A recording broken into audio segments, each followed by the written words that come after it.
Há alguns anos, a Organização Mundial de Saúde elegeu o dia 10 de setembro para celebrar o Dia Mundial de Prevenção ao Suicídio. E de lá para cá, tem divulgado alguns relatórios com números realmente alarmantes. Mais de 800 mil pessoas morrem por suicídio ao ano em todo o mundo. Vejam que este número é maior do que o total de vítimas de guerras e de homicídios. Representa uma morte a cada 40 segundos.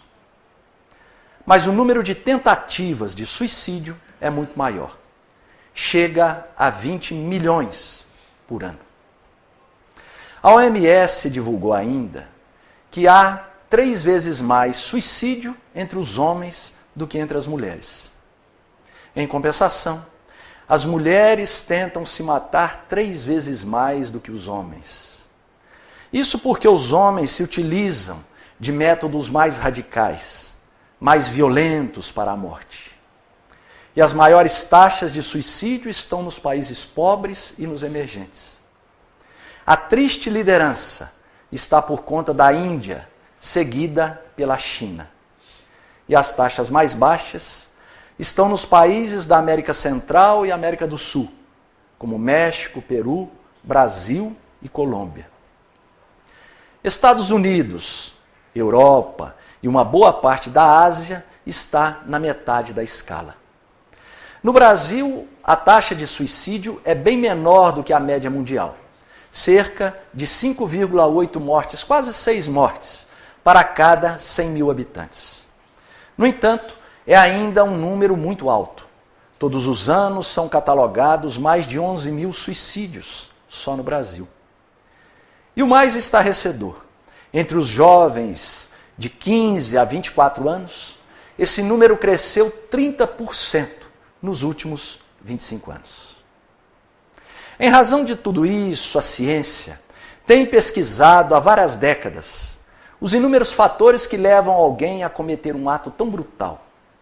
Porque até o século XVI o suicídio era apenas uma questão religiosa ou filosófica, condenado ou glorificado de acordo com as circunstâncias e as conveniências.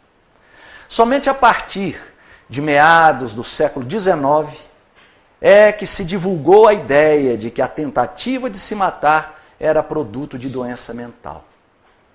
Anos mais tarde, a sociologia iria afirmar que o ato suicida é o resultado de uma sociedade que perdeu seus valores tradicionais, seus objetivos, sua identidade.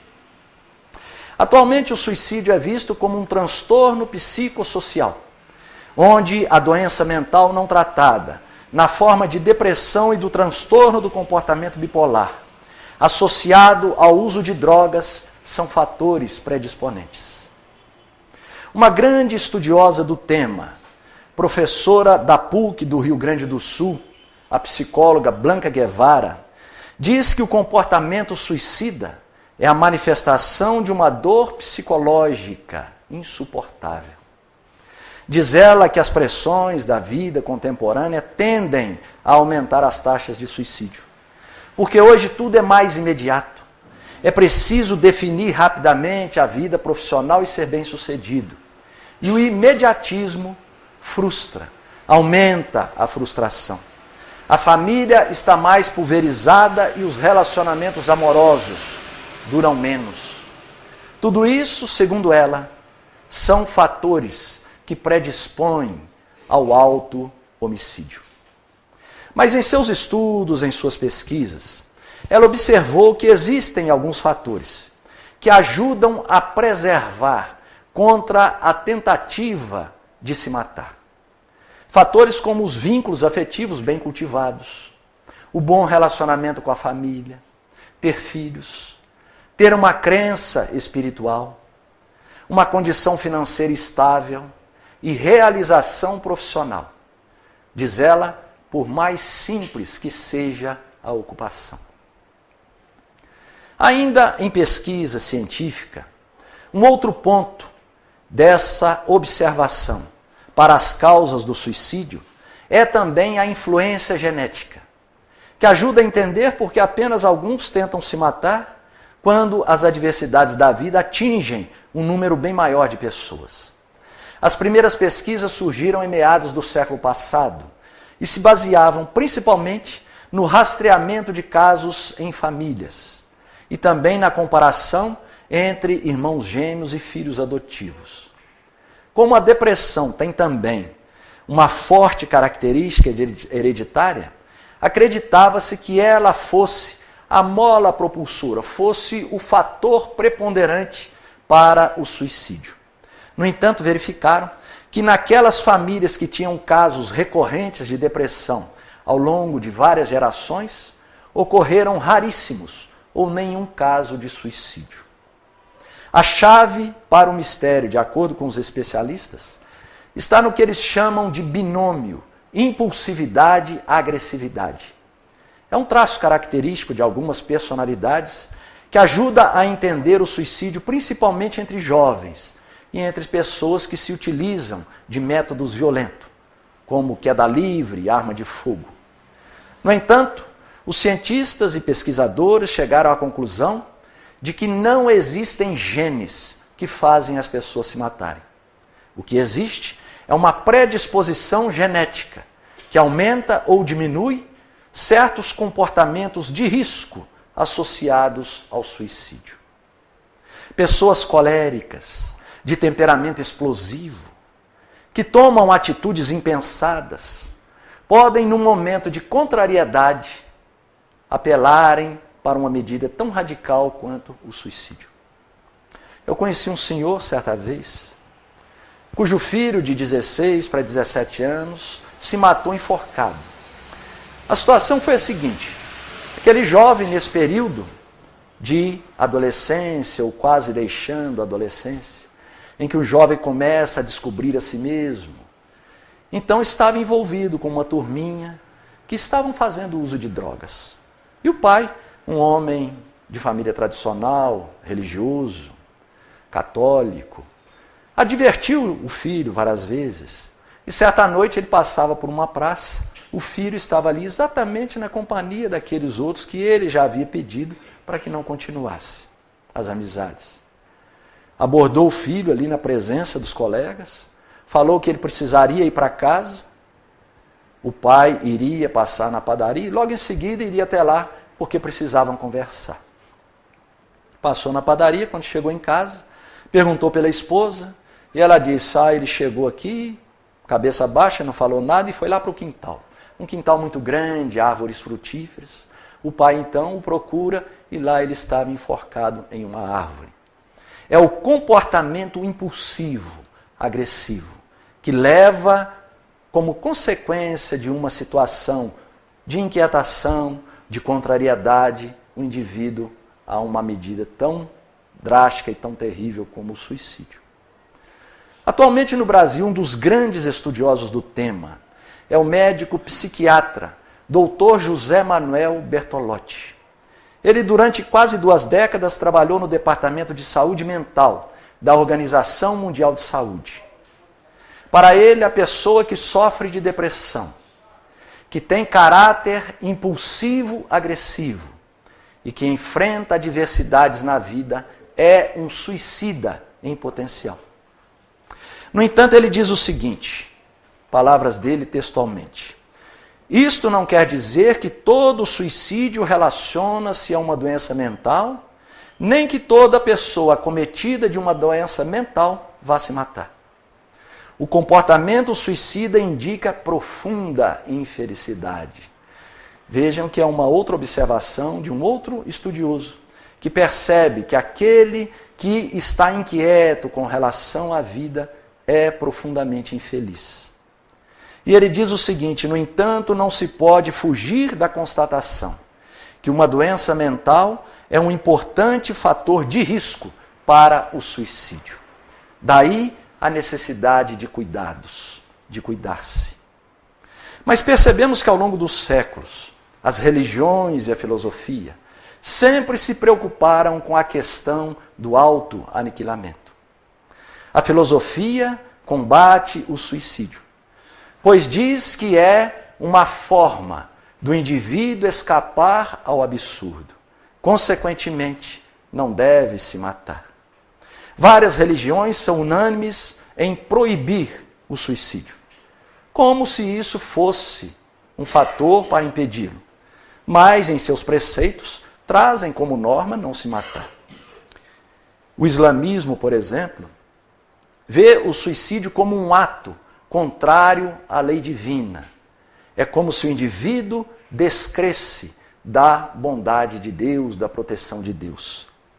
O hinduísmo desaprova o suicídio, pois o considera tão pecaminoso quanto matar outra pessoa. Para o budismo, ele é considerado uma ação negativa, já que o primeiro preceito da doutrina é que não se destrua nenhuma forma de vida, inclusive a própria. O judaísmo enfoca a importância da valorização da vida, e como tal, o suicídio é o mesmo que negar a bondade de Deus no mundo. Para as várias escolas do cristianismo, ele é considerado um pecado. Essa ideia se baseia lá no 5º mandamento, não matarás, e no argumento de que a vida é um dom de Deus e não deve ser desprezada. Para os mais radicais, é um pecado que não tem perdão, e a vítima estará irremediavelmente condenada aos tormentos infernais. Allan Kardec também se preocupou com o tema e dedicou várias questões do Livro dos Espíritos para elucidá-lo. Lá na questão 944, ele pergunta se o homem tem o direito de dispor da própria vida. E os espíritos são taxativos e dizem que não. Que só a Deus assiste esse direito. Que o suicídio é uma transgressão dessa lei. Mas percebemos que com todas essas objeções ao suicídio, ele está presente em todas as crenças, em todas as seitas, e até mesmo entre aqueles que se diziam sem religião. Várias são as causas apontadas pela ciência, pelos estudiosos. Doença mental, esquizofrenia, transtorno do comportamento bipolar, uso de drogas, alcoolismo, questões de honra, exigências de competitividade, que levam o indivíduo a uma intranquilidade, a um desequilíbrio emocional. Situações adversas, como a morte de um ente querido, o fim de um relacionamento amoroso, perda de emprego, dívidas. No entanto, dizem os espíritos, a maior de todas as causas é a falta de coragem para sofrer. O indivíduo que enfrenta determinados sofrimentos, uma angústia grave, nem o instinto de conservação o impede de se matar. Porque ele acredita que a morte é a única solução para livrá-lo desses tormentos. E quantos de nós, muitas vezes, em níveis menores, outros maiores, somos pegos por uma inquietude dessa? Uma situação de depressão. Depressão que eu falo aqui, uma depressão passageira, corriqueira, que todos nós somos sujeitos a ela. Aquele momento de angústia, sem saber o motivo. Allan Kardec, preocupando-se com isso, perguntou de onde vem esse desgosto da vida, que muitas vezes, sem causa aparente, se apossa de certos indivíduos. E vejam o que os espíritos responderam. É o efeito da ociosidade, da falta de fé e também da saciedade.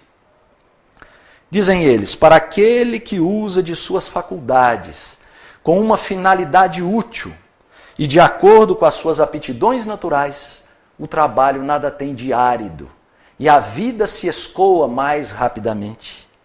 Ele lhe suporta as vicissitudes com tanto mais paciência e resignação, quanto trabalha com a finalidade da felicidade mais sólida e mais duradoura que o espera.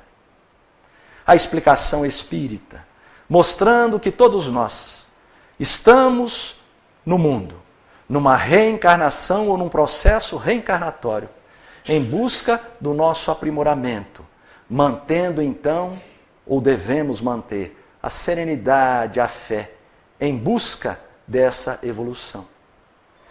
Coloca ele que o trabalho, a fé, são importantes meios de preservação contra o suicídio.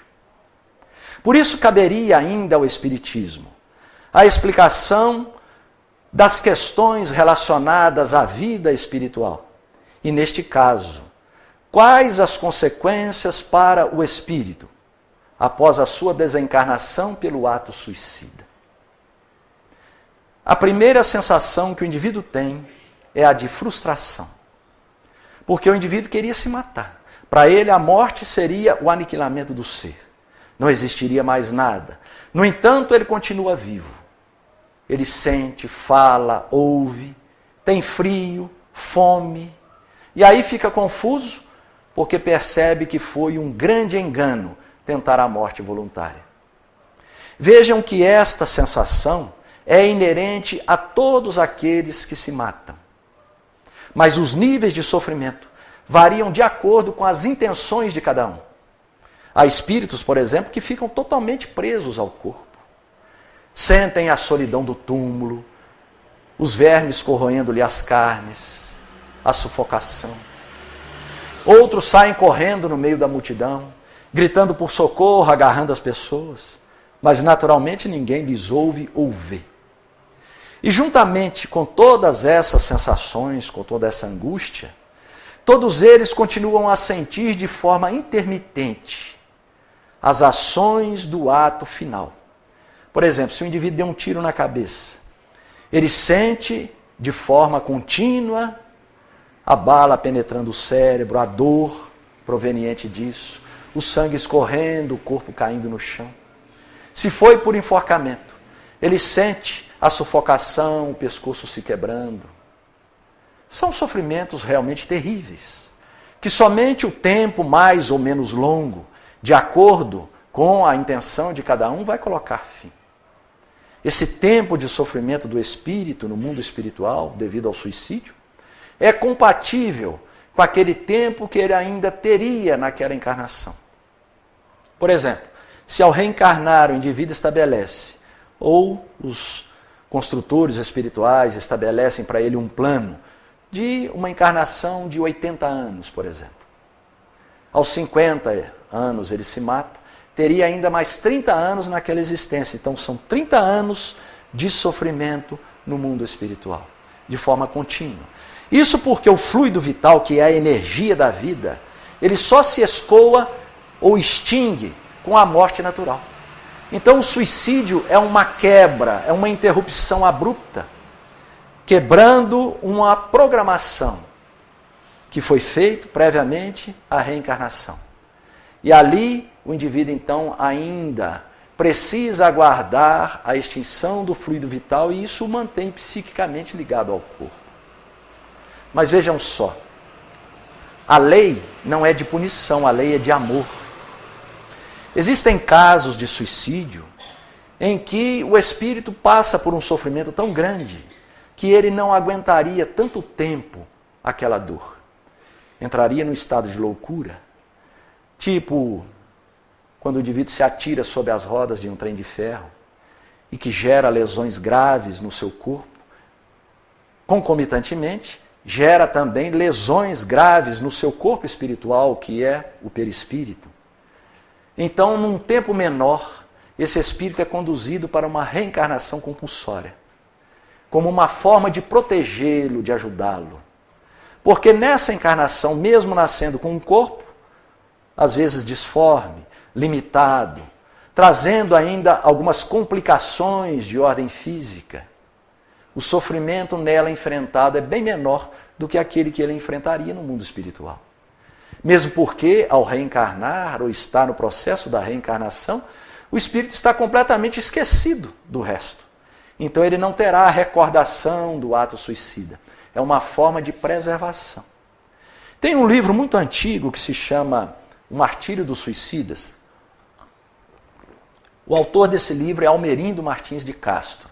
Nesse livro ele reuniu vários depoimentos de espíritos, pelas vias mediúnicas naturalmente, espíritos de vários pontos do planeta, do Brasil, de Portugal, de várias cidades, através de diversos médiuns.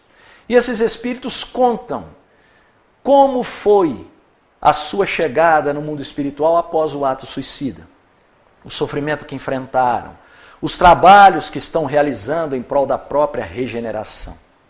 Então, a título de exemplo, nós selecionamos um caso de um espírito português, nascido em Lisboa e lá também morava, que ele narra da seguinte maneira: naquele momento em que ele já havia planejado a própria morte, então se colocou de uma forma solitária dentro da própria casa, ajeitou o revólver com muito cuidado no céu da boca, porque ele sabia que ali o tiro seria certeiro, não deixaria sequelas, não teria como errar.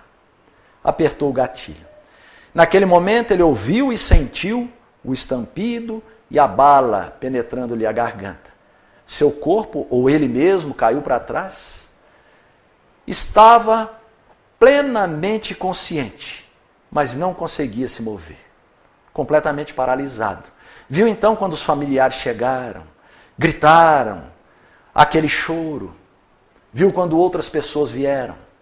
Quando o recolheram. Ele tentava falar, tentava gritar, mas não conseguia se mover. Estava percebendo tudo, vendo tudo. E juntamente com toda essa situação, ele sentia a todo instante a bala penetrando a garganta, o gosto do sangue, a dor. Viu quando o levaram para o necrotério. Assistiu o seu velório. Percebeu quando fecharam o caixão. Sentiu então a solidão do túmulo. Tudo escuro, perdeu a noção de tempo. Daí a pouco sentiu um cheiro nauseante. Era o seu corpo no estado de decomposição. Sentia os vermes corroendo-lhe as carnes. A dor advinda disso. Toda aquela solidão e sempre continuamente a bala penetrando a garganta, o gosto do sangue, a dor que não passava nunca. Muito tempo se passou e ele ali naquela angústia. Certo dia o túmulo foi aberto e seus ossos foram recolhidos. Foram levados para o jazigo da família. E ele ali imantado naqueles ossos, como se o corpo ainda estivesse intacto. O jazigo foi aberto 1, 2, 3 vezes. Mais ossos foram ali jogados. Ele sabia que eram de familiares, mas não sabia de quem. E isso aumentava ainda mais a sua angústia, a sua dor. Até que certa manhã, novamente o jazigo foi aberto e um ser nimbado de luz, com o olhar amoroso e bondosamente o recolheu, levando-o a uma colônia de tratamento no mundo espiritual. Porque normalmente após esse período de sofrimento, de dor, de perturbação, o espírito então é recolhido por mãos bondosas, caridosas. São os espíritos do bem que o estavam amparando durante todo o tempo.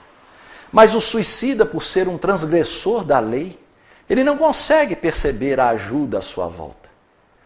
Ele apenas tem os olhares voltados para a sua própria dor, para o seu sofrimento. Uma dessas colônias de amparo aos suicidas, mais conhecidas no mundo espiritual, é o Hospital Maria de Nazaré. Um hospital, uma universidade, que é dirigido pelo nobre espírito Maria de Nazaré. Este hospital é descrito com riqueza de detalhes no livro Memórias de um Suicida, psicografado pela notável médium Ivone Pereira, ditado pelo espírito Camilo. Camilo foi um escritor português do século XIX. Em 1891 se matou porque havia ficado cego. Não aguentando aquela terrível prova ou uma expiação, ele então se mata. Já havia escrito mais de 200 livros. Era um escritor conhecidíssimo em Portugal. Mas não aguentando a cegueira, se matou. E nesse livro ele narra todo o seu sofrimento, toda a sua dor, o arrependimento. E depois a sua regeneração. Os cuidados que recebeu nesta instituição. Essa instituição, o Hospital Maria de Nazaré, congrega ali espíritos de língua portuguesa. Brasileiros de vários países da América do Sul, de Portugal, da Espanha, língua portuguesa e língua espanhola. vale a pena ser lido. É um livro de alta instrução, onde mostra detalhadamente o que de fato espera todo aquele que entra pelo caminho enganoso do suicídio. Porque o suicídio é uma forma que às vezes o indivíduo encontra de escapar ou se ver livre de determinadas perturbações, de determinados sofrimentos. Mas ele terá que voltar, que reencarnar para recomeçar de onde parou. Camilo conta nesse livro que ele já estava naquela época, isso por volta de 1940, na década ali de 1940, se preparando para uma nova reencarnação. Iria reencarnar novamente em Portugal, viveria 60 anos e aos 40 ficaria cego. Seria médium. Então, de acordo com os cálculos, já desencarnou ali no início dos anos 2000. Mas o que queremos mostrar é que todo aquele que tenta fugir desse processo de dor, de sofrimento, de problemas, tenta apenas enganar a si mesmo. Porque os problemas, as angústias, as inquietações psicológicas são consequências dos nossos próprios atos do passado, daquelas ações que perpetramos em outras encarnações e que agora retornam para nós como uma oportunidade de regeneração perante a lei, perante a vida. É a reeducação do espírito. Não é punição, não é pagamento de dívidas, mas é a oportunidade que o espírito tem de corrigir-se, de reeducar-se perante a vida. Então, após o suicídio, numa próxima encarnação, o espírito terá que primeiro corrigir as lesões que ele provocou no seu corpo espiritual, no perispírito. Essas lesões são corrigidas naturalmente no processo encarnatório, onde o perispírito molda o novo corpo físico e, através desse corpo físico, expurga as lesões ou as mazelas provocadas no corpo espiritual. Joana de Ângeles, no livro Após a Tempestade, ela cita alguns exemplos, eu vou ler para vocês, dessas lesões no corpo físico provenientes de um ato suicida. Veja o que ela diz em certo momento. Aqueles que esfacelam o crânio reencarnam com idiotia, com surdez ou mudez conforme a parte do cérebro afetada. Aqueles que tentaram o enforcamento reaparecem com os processos da paraplegia infantil. Os afogados com enfisema pulmonar. Tiro no coração, cardiopatias congênitas irreversíveis. Os que se utilizam de tóxicos e venenos sofrem sob o tormento das deformações congênitas, úlceras gástricas e cânceres. Vemos então que as consequências são sérias, não como punição, como eu disse antes, mas como uma forma de reequilibrar o perispírito, o corpo espiritual. Mas qualquer que seja a razão do suicídio, seja por amor, por pretenso altruísmo, ou por outra razão aparentemente nobre, dizem os espíritos, tudo não passa de egoísmo disfarçado. Porque o que o indivíduo quer mesmo é livrar-se do seu tormento. Ele não se preocupa se aqueles que ficarão vão sentir a sua falta, vão enfrentar dificuldades pela sua ausência, porque muitas vezes é um arrimo financeiro. Ele só pensa em si próprio, no seu sofrimento, na sua dor e quer se livrar dela a todo custo. Vemos assim que ao longo dos séculos, de acordo com o costume de determinados povos, com o entendimento também de determinadas civilizações, o suicídio tem várias nuances. Muitas vezes é usado como questão de honra, de outras vezes como vingança. No Japão, por exemplo, essa prática é antiga, porque os japoneses, assim como os chineses, os hindus, têm uma ideia muito clara da sobrevivência do espírito. Eles só não têm essa ideia tão clara como o espiritismo mostra. as consequências nesta e em outras encarnações. Mas os japoneses trazem essa prática de longa data. Os samurais, por exemplo, que eram os guerreiros japoneses, se matavam com a própria espada para não serem executados pelos inimigos. Na Índia, por exemplo, suicídios religiosos, para que o fiel alcance mais rapidamente a felicidade no paraíso, de acordo com as promessas, os costumes, ele muitas vezes se mata durante as festividades, se atirando sobre aqueles carros enormes que eles constroem para o desfile religioso. Muitas vezes são levados para o alto, num dos pontos mais profundos do rio Ganges. E ali, o próprio indivíduo que pede é colocado na água com uma enorme panela de barro amarrada em um dos seus braços, e ele próprio, com uma outra cuia na outra mão, vai enchendo aquela panela. Entre cânticos, entre orações dos próprios sacerdotes ali presentes na embarcação. E aí se afunda, levando com ele o indivíduo. Há um caso muito interessante, e esse caso acontecido no Brasil, já algumas décadas atrás, em uma cidade muito pequena, de uma moça de seus 20 e poucos anos, que se matou porque ela queria ficar junto à Virgem Maria. Tratava-se de uma jovem muito estudiosa, trabalhadora, filha única, a mãe viúva, muito doente, e ela limitava a sua vida entre cuidar da mãe, trabalhar e frequentar a Irmandade Católica das Filhas de Maria. E era uma pessoa boníssima, caridosa, sempre disposta a contribuir, a ajudar. Era admirada por todos. Quando passava, aí as amigas comentavam: olha, essa daí quando morrer vai direto para o céu. E ela, ouvindo isso, começou a acalentar essa ideia, ir para o céu.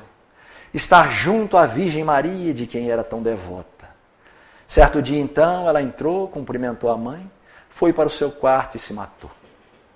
O seu sofrimento depois não foi pelo simples ato do suicídio, pelo ato do suicídio em si, mas sim pela angústia de ver a mãe agora completamente desamparada.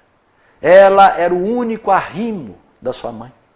E agora ela via, acompanhando-a 24 horas por dia, acompanhando a mãe, que vivia agora à mercê da caridade alheia. Comia o que quisessem lhe dar, vestia o que lhe emprestassem. Isso é que a fazia sofrer. Ela deixou essa comunicação no livro O Martírio dos Suicidas, mostrando a sua ilusão de acreditar que chegaria pelo suicídio junto à Virgem Maria. Quando na realidade o que as religiões devem propor é que o indivíduo trabalhe, se esforce, lute, faça o bem e faça o bem maior, que é a transformação de si mesmo, buscando ser melhor a cada dia, buscando moldar a sua própria personalidade, tornando-se melhor do ponto de vista moral, para que possa então alcançar a alegria espiritual. Na China, o suicídio por vingança, durante muito tempo, foi a tônica dos chineses. O indivíduo que estava sendo perseguido por alguém, ele então, para se vingar, se matava jogando a culpa no outro. Porque havia uma lei chinesa que punia com a morte aquele que fosse responsável pelo suicídio de alguém. Então o indivíduo escrevia um bilhete, ia até a porta da casa daquele que o estava perseguindo. No bilhete ele explicava o motivo e ali se matava. O outro então era condenado à morte. Suicídio por vingança. Os mais espertos, para não deixar o bilhete ser rasgado ou queimado, mandavam tatuar no próprio corpo aquilo que eles queriam dizer. E assim estava preservada a sua vingança. Há um caso curioso nesse livro, de um comerciante chinês que estava à beira da falência. Então, ele propôs aos filhos que fossem até a casa dos principais credores e fizessem a proposta. Se eles não perdoassem a dívida, ele se mataria. Então ele amarrou uma corda numa viga do seu telhado, fez o laço, colocou no pescoço, subiu numa banqueta, e os credores, quando chegaram e viram ele literalmente com a corda no pescoço, perdoaram-lhe a dívida. Era o suicídio por vingança.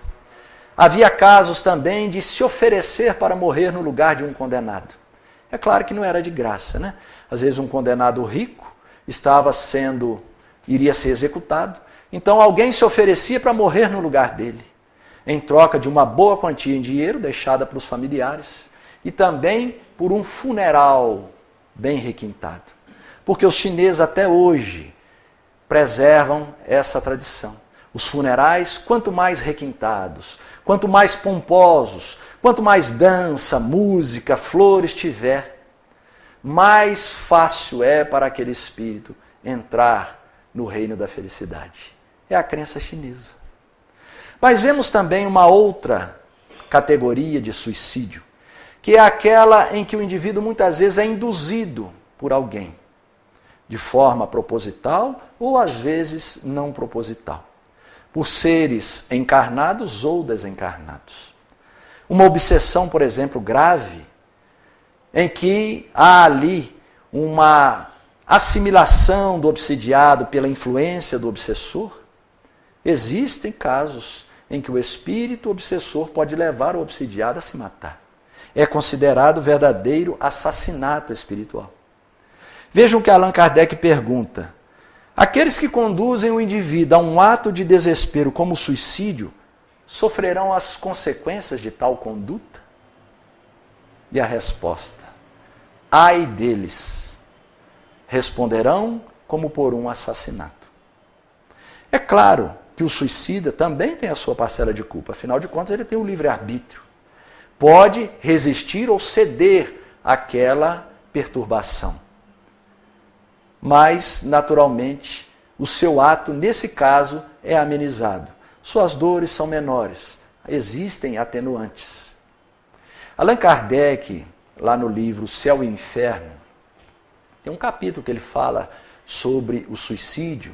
Ele narra ali alguns casos, alguns exemplos. Tem um caso muito interessante, ocorrido naquela época em Paris, 1850, por aí, de um jovem que se matou, um noivo que se matou. Era o seguinte, a história é assim. Um jovem casal, que como Allan Kardec escreve lá, que já estavam se namorando há 6 meses, tempo mais que suficiente para se casarem. Veja que interessante os costumes, né, de cada época. Hoje 6 meses. Mas ali então ele escreve dessa forma. E o jovem, o noivo, por questão então de economia, preparando-se para aquele casamento, ele almoçava e jantava na casa da noiva todos os dias. Naturalmente na presença dos pais. Jamais ficavam sozinhos.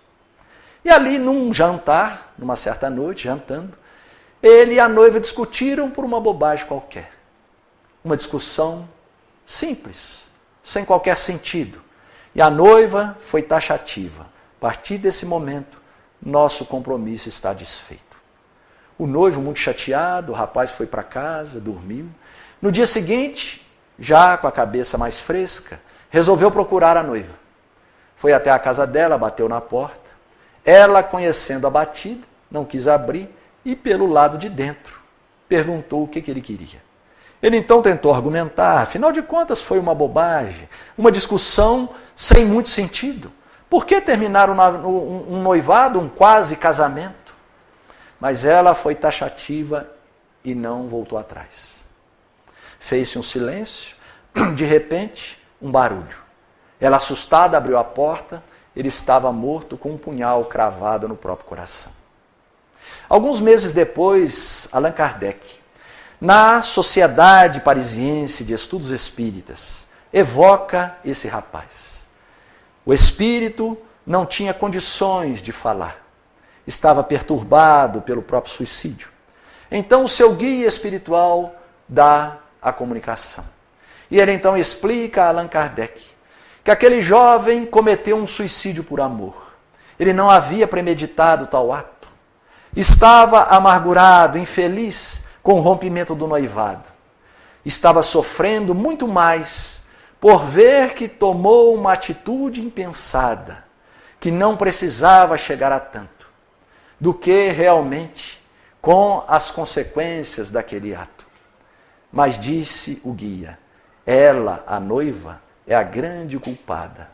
Ela sim vai responder perante a própria consciência, porque ela não o amava. É exatamente isso. O que muitas vezes pode ocorrer. Manter um cuidado nos nossos relacionamentos, não apenas afetivos, mas relacionamentos também de amizade. Pois quantas vezes podemos falar alguma coisa que pode ofender, e aquele que traga talvez consigo esse temperamento impulsivo, agressivo, pode cometer um ato tão drástico como o suicídio. E por fim encontramos uma outra forma de suicídio, que é o chamado suicídio indireto. O suicídio indireto é toda a ação esporádica ou corriqueira que nós cometemos contra o nosso próprio organismo físico e que pode abreviar o tempo naquela existência. É considerado um suicídio indireto. E vejam o que os espíritos disseram a Allan Kardec sobre isso. O homem que é vítima das paixões, que ele sabe que podem lhe apressar o fim, mas já não tem forças para resistir, pelos hábitos já adquiridos, se torna um suicida moral. É mais culpado do que aquele que tira a própria vida num ato de desespero, porque tem tempo de refletir sobre a sua conduta. Há nele falta de coragem e bestialidade, acrescidas do desconhecimento de Deus. Nós elencamos aqui alguns exemplos do que pode representar um suicídio indireto. Vejam só, situações de cólera, de mau humor, destroem a energia vital, antecipam o desencarne, é considerado um suicídio indireto. A ociosidade sistemática, que atrofia o organismo físico, e isso, consequentemente, abrevia a vida, é considerado um suicídio indireto. Casos em que a pessoa se entrega a um desejo de morrer. A vida para mim não tem sentido, eu só quero a morte, e não faz mais nada para continuar vivendo, considerado um suicídio indireto. A ambição excessiva, em que o indivíduo gasta o tempo apenas na aquisição, querendo mais e mais, comprometendo muitas vezes a própria saúde, é considerado um suicida indireto. Excessos de alimentação e bebidas alcoólicas, que antecipam o desencarne, suicídio indireto. Vejam que André Luiz, lá no livro Nosso Lar, foi chamado de suicida por causa dos excessos de alimentação, bebida, uso de cigarro e outras drogas, desencarne por overdose, suicídio indireto.